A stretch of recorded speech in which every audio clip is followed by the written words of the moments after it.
Hey there. I'm David Delgado, and this is Dan Goods.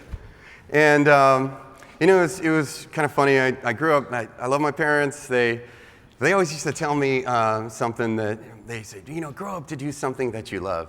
And you know, you have to all keep on doing that to your kids. It's a good thing to say. But I have to say that when they told it to me, I was like, what? That's the dumbest thing that I've ever heard.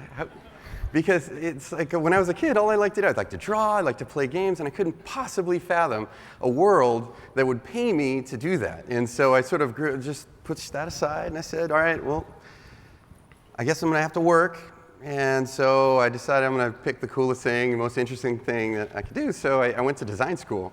And it was funny because, you know, I think that shift in me got me to a teacher, and I brought him my work, and he's like, you know, David, you need to put a little more heart into it. It's like, where's the love, you know? And then it made me realize, I'm like, oh yeah, well, maybe I'm not showing that. I'm not putting it forth. And I realized what I love are ideas. I love like smashing concepts together and seeing what comes out of them, you know? And I'm just really lucky to have found a friend who shares the same passion and who cooks with love. And we're going to show you some of the stuff we do. Yeah, so I remember having the same teacher and trying to do branding for a little grocery store in Eagle Rock in California. It's called Galco's, and they sell 500 kinds of soda. Yes, give it up for Galco's. Yeah? Yeah. And so I hate doing logos.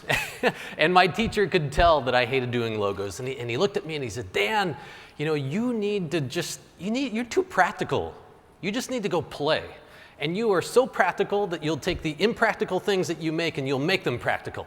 And I kind of had to go, what does that mean? What does that mean? And I was like, oh man, I gotta like make a portfolio piece, you know, because I was just about to graduate. And but he told me to play, so I thought, okay, I'm gonna play with the essence of this place, and the glass bottle is the essence of Galco's. And so I started to make little sculptures and think, you know, possibly you could light them in different ways, and maybe you could put them on top of the building so that as you drove by, you would see all these things. And I love the sound of a bottle when you blow on it, right? And so I started to stick them on top of my car and drive around. And I don't know if you can see this, but it says does not work. It looks pretty cool though. And then I got my friend, he kind of pushed it up and down, and that didn't work either, but eventually I got the right angle and the right distance, and it made this beautiful noise, and it'd go woo, woo, woo, woo, woo, woo. I thought, oh, wow, this is really cool. Wouldn't it be awesome to put it on a taco truck stand? And so just like an ice cream truck, you know, drives around, you'd be able to listen to this thing coming. And my friend, she has perfect pitch, and she'd go around and she'd blow on all these, and she came up with this perfect scale. And the problem is that I don't know anything about music, but I thought, wouldn't it be awesome to make like a pipe organ out of soda pop bottles? But I don't know how to do any of this stuff. And that's sort of the essence of David and I, is that we love ideas and we love kind of thinking about crazy ways of communicating ideas, but we don't know how to do anything. But we love to, it's true. But we love to ask questions, and we love to collaborate, and eventually we can find, you know, the people to be able to get things done. And what's funny is that this project is actually what got us here, which is NASA's Jet Propulsion Lab. It's in Pasadena. There's about 5,000 people there, and there's a bunch of people doing crazy, wild stuff. So some people are learning to land on other planets. Other people have telescopes. They're in outer space, and they're looking at stars and galaxies far away. And then other people, most people don't know this about us, but we actually study the Earth, the oceans and the atmosphere and earthquakes and a bunch of things to help us understand the planet that we actually live on. So through a series of events, I ended up getting to meet the director at JPL, and he sent me on to some people, and they thought, oh, here comes an artist. He must know how to do animations. And you know, I kind of looked at him and I said, you know, I will do anything to work at a place like this, but you know, this soda pop bottle project, this is like what I'm passionate about. And you know, he kind of looked at me funny. He didn't exactly know what to think about that. But he said, you know, we're hiring a bunch of young people. We'll give you 6 months, and we'll see what happens.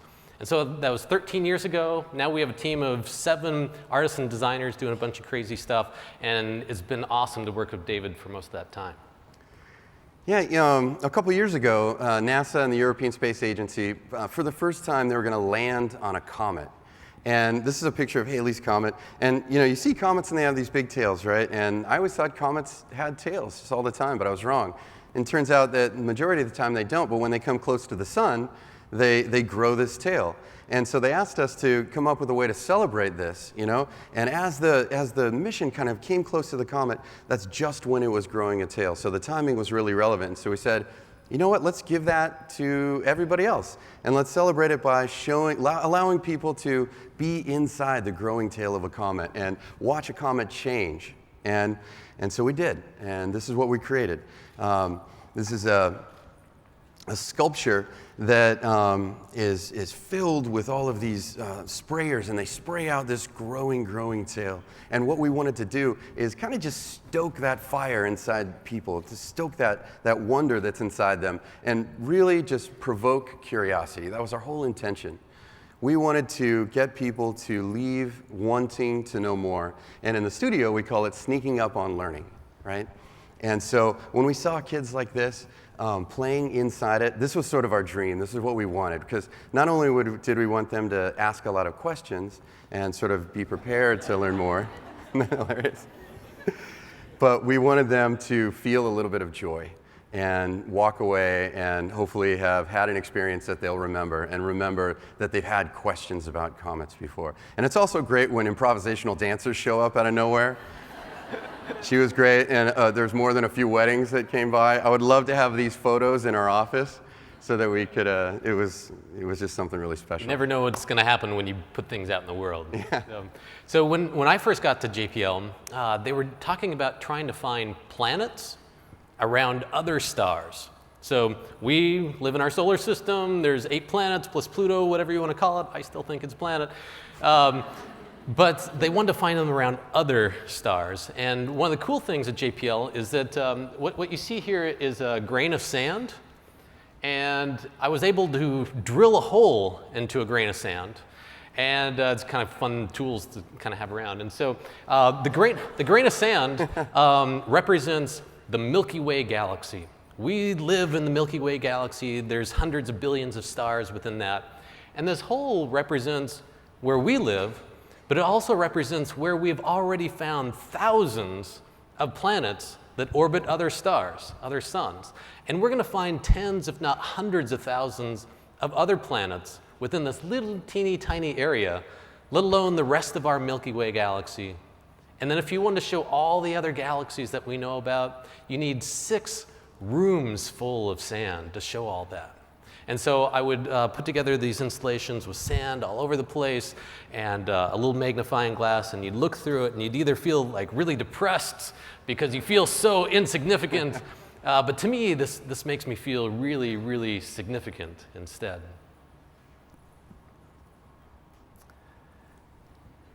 So there's a room at JPL where we communicate with 40 spacecrafts that are beyond the moon. And all the information that goes to and from those spacecraft go through this room.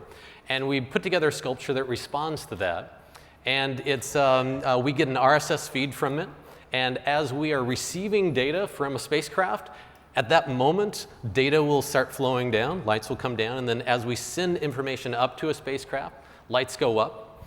And then every few seconds, it switches to a different antenna that we're speaking with. And so you'll see the name of the mission that we're speaking to. So Voyager is 30-some years old, it has old technology, and it can only send a little bit of information back. And so you see it just kind of trickle down. Whereas other missions that are newer can send back lots of information.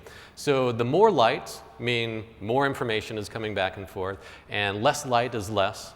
And then up is transmitting up, and down is receiving. And so what's fun is this is in the director's lobby, and every day when he walks in, he can get a sense of the heartbeat of space exploration.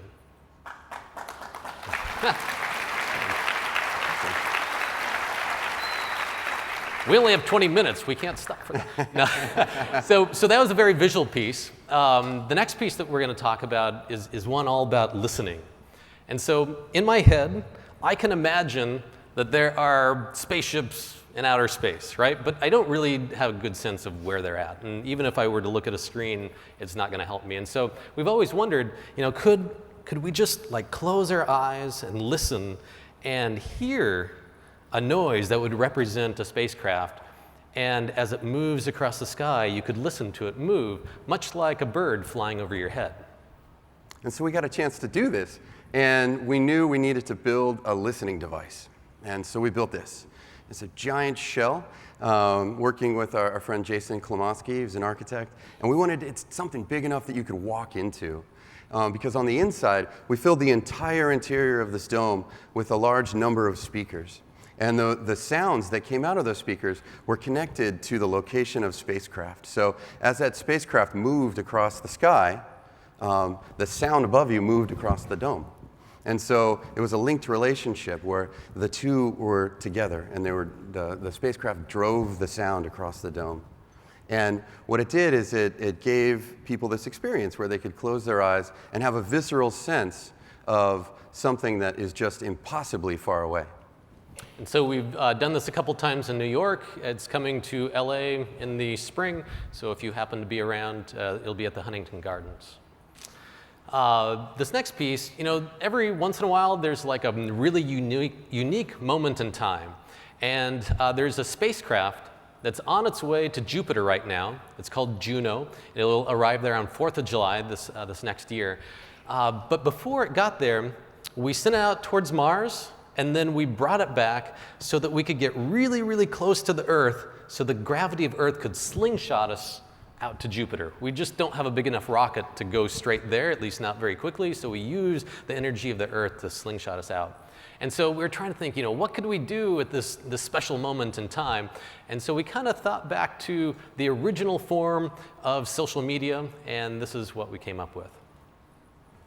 This is my transmitter. Maybe it's something you can use.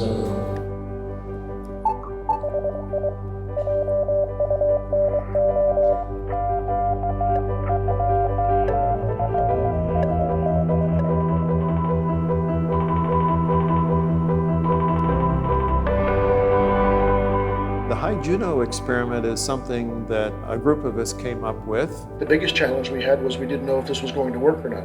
If it works, I'm part of history. This is W6JPL, Jet Propulsion Laboratory in Pasadena, California. Hello, CQ, CQ, CQ.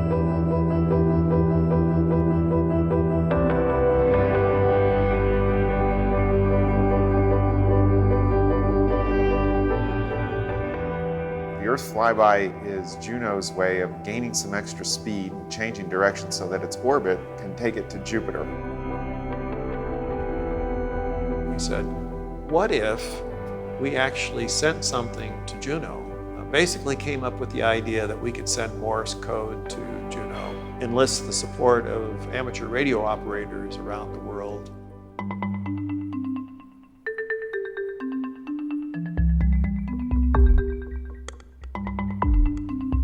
So the intent is to join amateur radio community together in a coordinated transmission from Earth to the Juno spacecraft as it flies by. The website would tell them, okay, key down now, then key up, transmit for 30 seconds. And that's how we would send a DIT. Everybody knows Morse code is dit, dit, dit, dit, da, da. Well, it turns out to say hi to Juno, it takes 4 DITs, a space, and then 2 DITs for the I. I thought, wow, that's a neat thing to do, and they're going to need a lot of people to pull this thing off. I said, I'm good to go.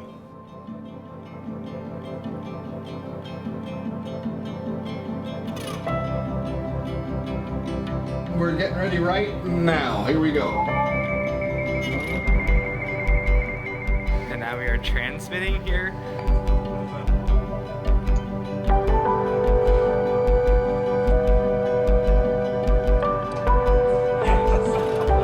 They could hear ham radio operators all over the world doing this, which was really remarkable. Everybody's doing this at the same time.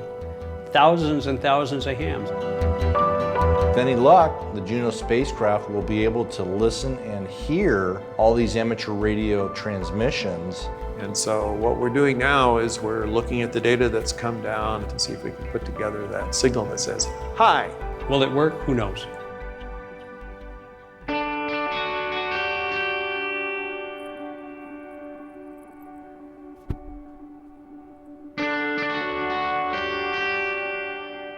have the audio from Juno. I'd love you to listen to it.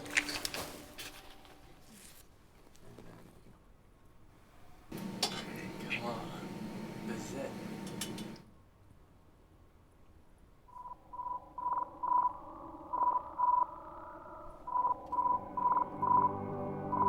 This sounds very cool.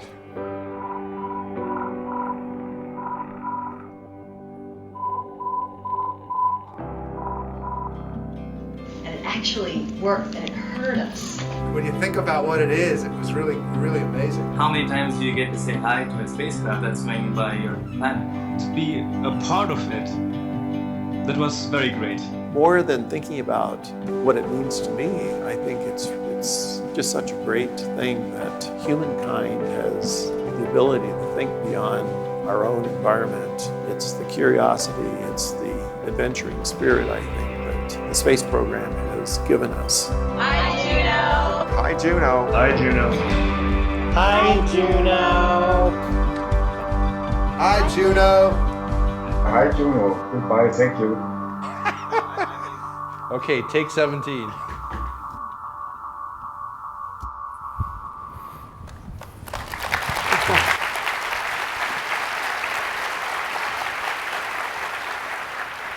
So it was really special to be able to get a chance to collaborate with lots of people around the world to do something meaningful together.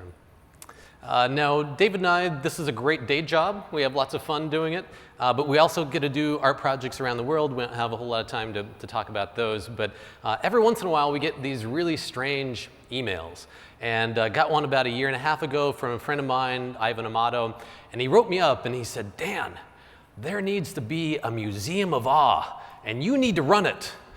And I was like, oh, yeah, thanks, Ivan. Okay, that's cool. I got to go on and do other stuff. And then he wrote back. He's like, no, there needs to be a museum of awe. And you guys need to like create this thing. And I was like, wow, a museum of awe, that sounds amazing. That would be, I would love to work at the Museum of Awe. And so I call up David. And so Dan asked me, he's like, oh, hey, what do you think about the Museum of Awe? And I mean, what do you say to a question like that? I mean, yes, of course. What is it? How do you do it? You know? And so there was no answers to any of that. And so we were just facing this big question of, you know, what is this thing? And actually, we were in San Francisco after we set up the Comet sculpture at a museum there, and we're at dinner, and we were trying to tackle this question: Museum of Awe. Is it a regular museum? I mean, is it a physical structure, you know, or is it something different? And as we started batting ideas around it, this sort of story came up that sort of spoke to our hearts that was, well, you know what? Maybe the Museum of Awe is a place that has been around since the beginning of existence. Maybe it's a place that we've actually all been born into. It's like, what if the Museum of Awe is this? What if we are inside the Museum of Awe? And once we said that, it sort of opened up this whole world of opportunities that we could do. And it made us realize that, you know, just like kids living inside this world all the time, what happened? Like, how come we can't connect anymore? Maybe it's the fact that we're too busy. We have too many responsibilities that just take us out all the time. And if this is what this museum could be, maybe what we could create is a series of experiences that sort of pull the veil back away from people's eyes so they can be present, and then they can reconnect again with some of the beauty and mystery that's actually all around us that we just ignore all the time.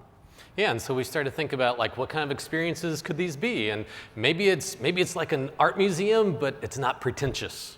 And maybe it's like a science museum, but it's not about facts and figures, it's more about curiosity.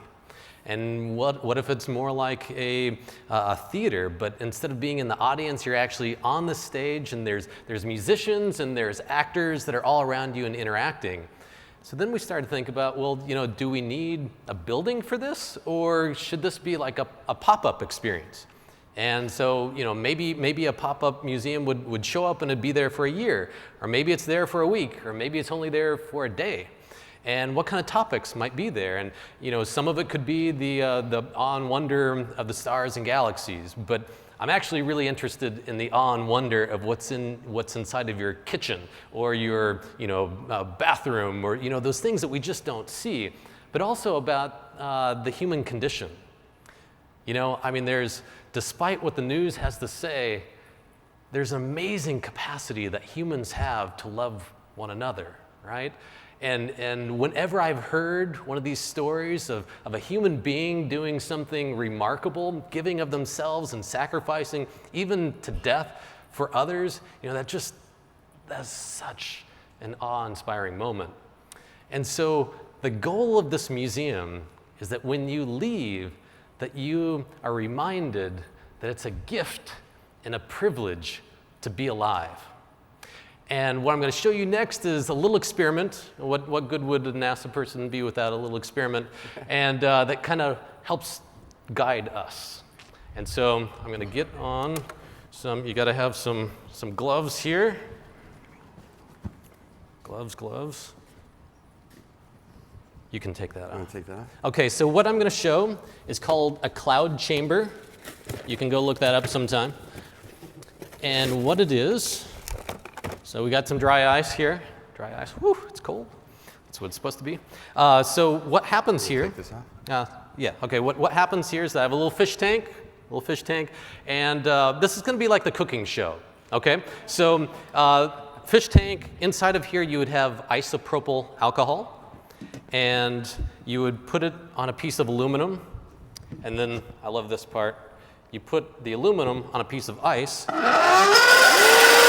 Isn't that beautiful? I love that. So in the cooking show version of this, what we're going to do is we're just going to imagine that this is warm up here, and then it gets really cold because of this dry ice down below. And then what happens is if we press that little button, in about 10 or 15 minutes, this happens.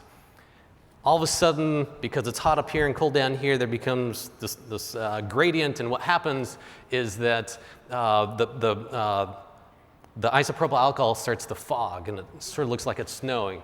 But if you look really closely, watch for little streaks, and you'll see them every once in a while. You see those? So those streaks have an amazing story because they've come from outer space.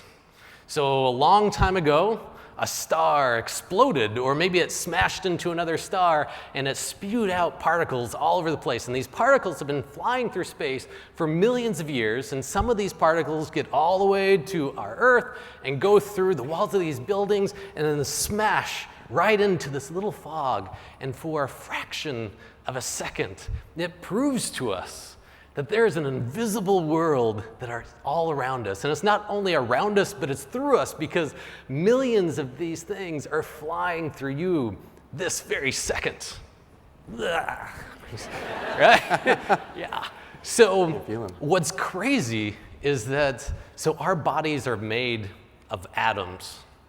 Atoms that came from a star that exploded long ago. And when it exploded, it had dust all over the place, and some of that dust mixed with another star's dust, and it became big and hot and became our sun.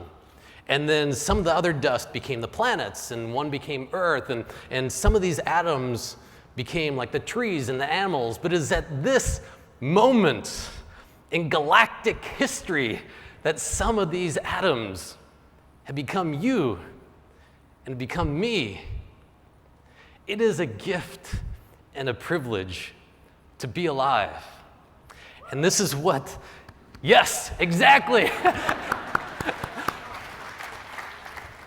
But this is what is always ringing in our ears when we wake up in the morning and we think, what in the world are we going to do with our brief moment in time? Thank you, guys. Thank you.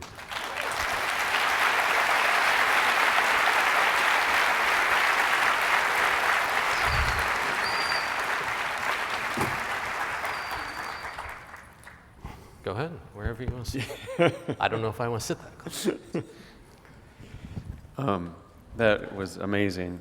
I don't know why. I'm trying to figure out, why did I cry when people were listening to Morse code from a space probe?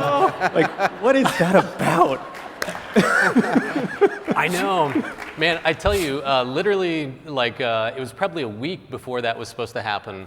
I called up a friend of mine and I said, Sam, you know, no one's going to get this project. You know, if I try to explain, yeah, we're going to send Morse code to a spacecraft, people are like, Who cares? You know? But I can't tell you how many you are not alone. So, good. Yeah. I love this idea of sneaking up on learning. So how did that, as your sort of code phrase, come about? Well, it all came up with, I mean, it sort of blends with education too, in a way. I used to lead a project called Imagine Mars for the Mars program, and I used to work with kids, and it was a design project. And so we would get them to design products and all kinds of things, communities for the planet Mars. And so that just, you know, came with all of its constraints. And that's sort of what we decided that I think that it could be called, you know, is that, you know, when you sneak up, you're really, we were giving them a problem, but what they were doing was building their, you know, creative problem solving, they're doing all of these other things, critical thinking. And you know, it's kind of funny, as I stepped out of that job and into the job with Dan, it sort of felt like we were just doing that same thing, and a lot of times that learning is for us, you know, too. And so we really want to just create a circumstance that will get people to ask a lot of questions and raise their curiosity, because it's in that moment where you're sort of most like ready to learn about things. And so we sort of just try to set that initial phase up, and then we pass it on. Do you ever run into any sort of friction that the mission of learning isn't as overt as some people want, like the list of facts in a typical science museum or anything like that? Yeah, well, you know, it's kind of funny because, like, just in when you think of education, I think for a lot of people, like, the flags go up and it just sounds like it's going to be boring, or, you know, but I think what we're trying to get at is not necessarily, we want all people to be curious, you know, with that same type of wonder that drives scientists forward, you know, the same type of things that just get people, you know, the passion to figure something out. And that's the kind of thing we're after. I often tell people that important is the least interesting form of interesting. So that if you always talk about the importance of something, you kind of sometimes miss just the little thing that's just going to make people excited. So it's not that this comet is coming to kill us necessarily. It's just that it's fun to be in the tail with the smoke. You know what I mean? It's just fun to have these moments that aren't maybe the most important thing about a comet, but it just feels better. Like, do you always, you know, like, you could choose to focus on whatever part to awaken curiosity. And it sounds like you tend to go through these things that just have an emotional impact rather than maybe the big important reason for what space is about or something like that. Well, there's lots of posters and websites and stuff that tell you all the facts and figures, but, you know, I can tell you if you were playing in that fog and you felt it, you know, it's going to leave an imprint on you that's different. So a lot of us deal with small things that we're trying to tell stories about to make people understand how important it is, to evoke awe in them when they were talking about our choices. So what are some of the tools for evoking awe? Like, what are the things that you try to cue into when you're figuring out these things that seem really dense and impenetrable to a layman? Well, you know, we don't know. We're trying to figure it out, and I think one of the most basic things is, like, do you connect with it emotionally? You know, and does it get you thinking about something that maybe you haven't ever thought before? Because sometimes it's in that sense of it being new, and sometimes when it sort of takes a step beyond a place where you're normally used to thinking about, it kind of stretches you, and it has you sort of reposition yourself in the world and try to figure out how you fit in it again. And it's that sort of that reorientation that causes it is a good sense. I don't know if it's awe or wonder. We're trying to figure out that right now. But. Yeah, and just to remind everyone, like, this doesn't exist yet. You know, I've thrown it into a few different talks, and I'll have these people line up and say, can I be part of the Museum of Awe? And I'm like, well, it doesn't exist yet. But despite that, we've had like 20 people from Denmark come over, and a skyscraper wants to give us space, and people seem to be excited about it. So we're gonna reach out to some various researchers. There's some people researching awe, but yeah, we're curious if we can do things that are different than their research. It's good to throw that stuff out in the world. It forces you to do it. Yeah, exactly. Yeah.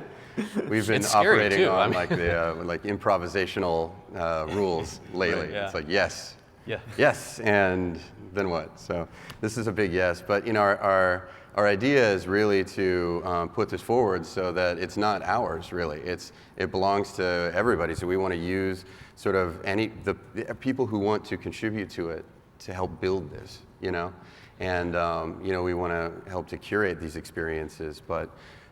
For those out there who want to contribute to this kind of thing, we want to kind of use their special talents to make that all happen. Anyone good at logos in here? I don't know. Maybe. Maybe. I don't know. We'll talk about it afterward. And becoming artists inside of JPL, what does that feel like when you start out? I mean, like, so you're called a visual strategist. So you're like an art spy in a way, like hiding. What is that all about? Well, it was funny because when I started, I was actually not in any spot that you would normally expect. So there is like a PR sort of area. I was actually put in where all the engineers are, where they're brainstorming future missions. And so we actually, part of our team actually gets to help brainstorm future missions, which is great. But you know, when we were first there, I was really intimidated. You know, I'm not all that smart. You know, I don't have that like normal school smart sort of stuff.